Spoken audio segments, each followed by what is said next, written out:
Bismillahirrahmanirrahim. Assalamu alaykum, hürmetli qarindoshlar. Bugun men sizlarni bir lahza o'ylanishga va cho'nqur tafakkur qilishga chaqiraman. Biz qanchalik bo'la oldik?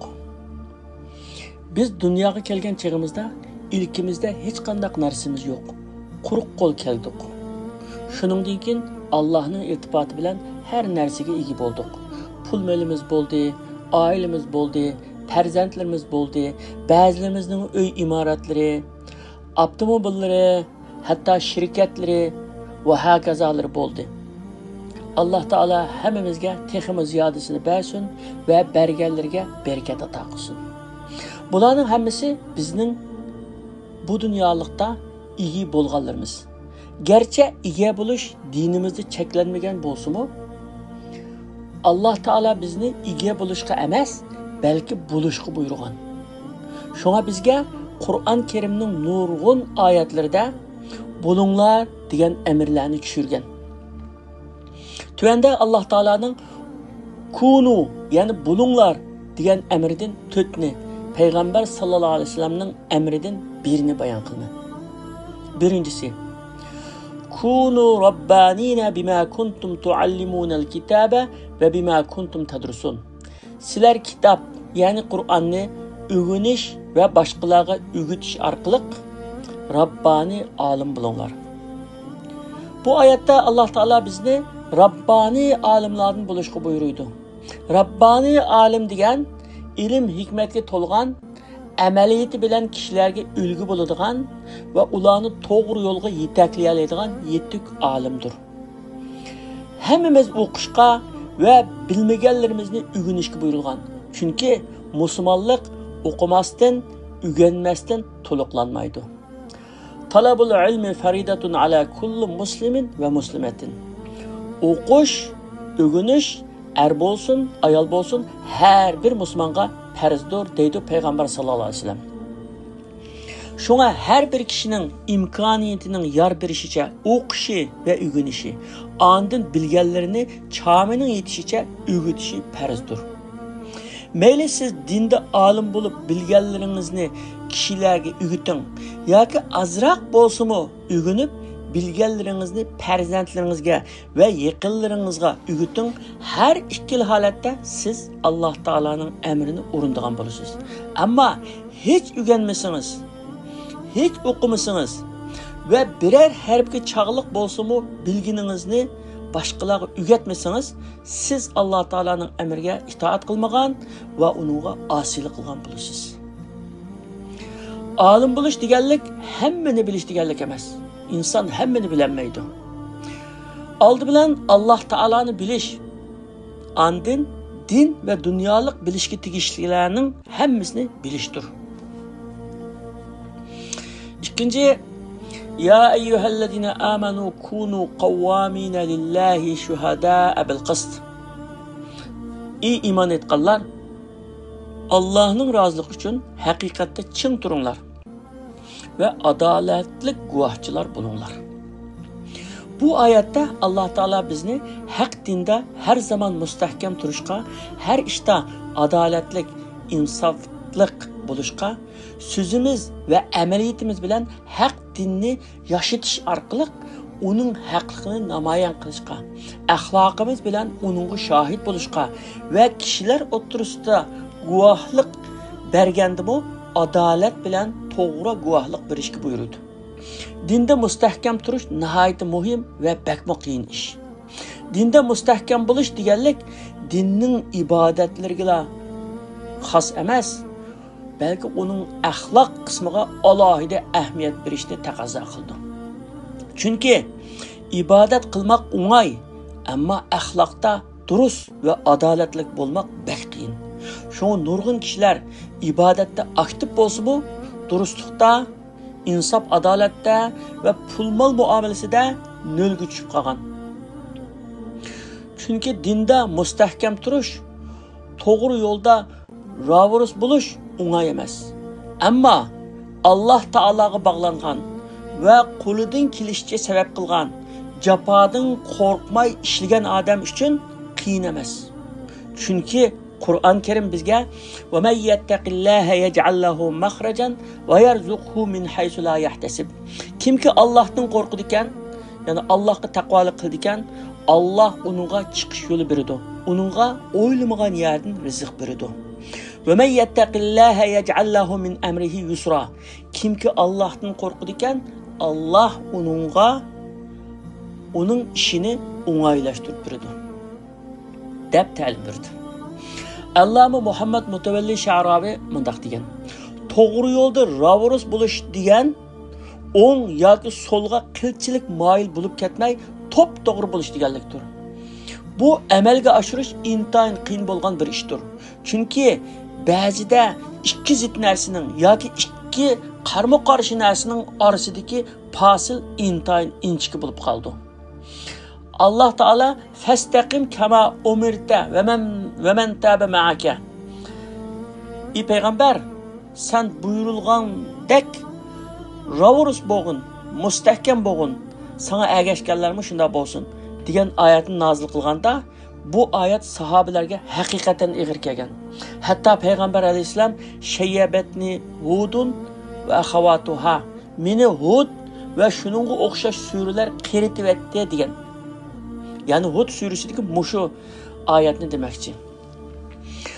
Navoda Alloh taolo fattaqulloha mastata'tum, sizlar kuchinglarning yetishicha Allohga taqvolik qilinglar degan oyatni nozil qilmagan bo'lsa, musulmonlar ko'p jafoga qolgan bo'ladi.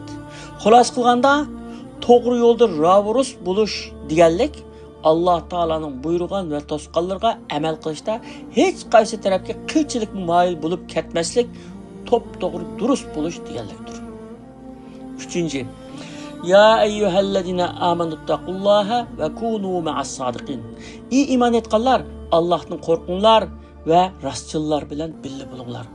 Bu oyatda Alloh taolo bizni ishchi teshidan go'zal, iymonida, muomalasida, gap so'zida, ish harakatida rostchil bo'lgan mu'minlardan bo'lishga buyurdi. Rostchilik güzel axloqning tacisi. Güzel axloq bo'lsa, dinimizning yadrosi ve g'oyasi. Çünkü Peygamber sallallohu alayhi vasallam men faqat güzel axloqlarni to'liqlash uchunla avatildim degan. Anda qo'ygandan güzel axloq bizning dinimizning g'oyasi. Rostchil kishilar bilan va rostchil kishilardan tarkib topgan fazilatlik jamiyatga cho'kib, shu jamiyat insonlar bilan birga yashash orqali shu jamiyat a'zolarining axloq fazilatlarini, yaxshi odatlarini o'rganib yetildirgil bo'ldi. Chunki inson o'zi yashagan jamiyatning va shu jamiyatdagi insonlarning ta'siri ostida qolganlikdan ularning odatlarini, axloqini ixtiyoriy va ixtiyorsiz holda qabul qildi. Şu cemiyet kişileri yoqtirganni yoqtiradigan, ular yomon ko'rganni yomon ko'radigan bo'lib qoldi. Shunda qilib, shu jamiyet kishilaridagi axloq fazilatlarni o'ziga o'zlashtirdi. Payg'ambar sallallohu alayhi vasallam musulmonlarning rostchilligiga undab, hamisha rostchil bo'linglar, chunki rostchillik yaxshilikka boshlaydi. Yaxshilik jannatga boshlaydi. Kimki hamisha rost gap qilsa va rost gap qilishga tirishsa, har ishni rostchilik bilan qilsa, oxir u kishi Allohning dargohida rostchil banda bo'lib yeziladi. Sizlar qandaqla bir yolg'onchilikdan saqlaninglar, chunki yolg'onchilik kishini osiylik do'zaxga olib boradi.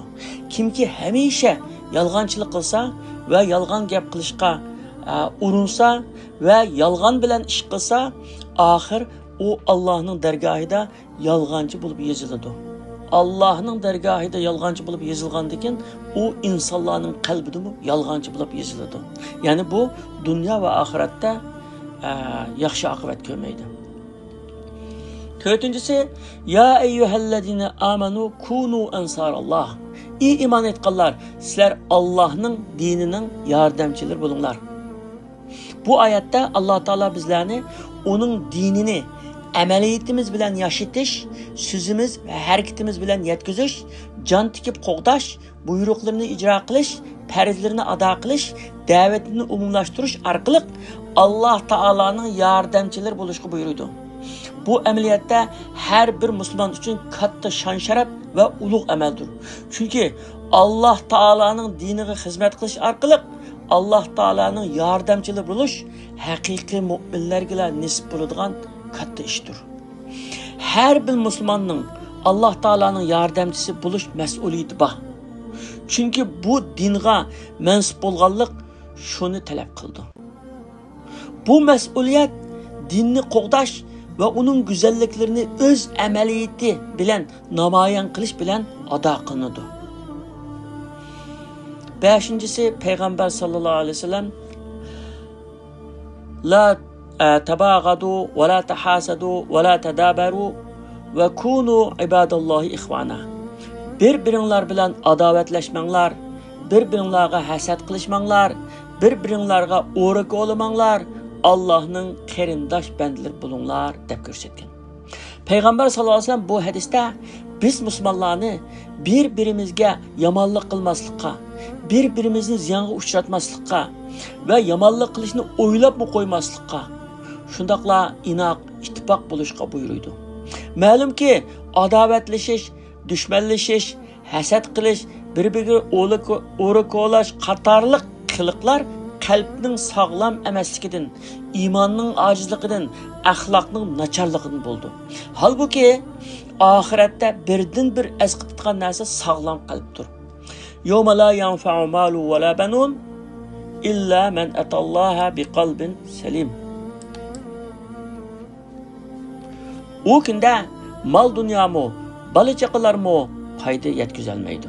Faqat Allohning dargohiga sog'lom qalb bilan ketganlar bundan mustasno. Ya'ni ularningki qilgan amali o'ziga foyda keltirdi.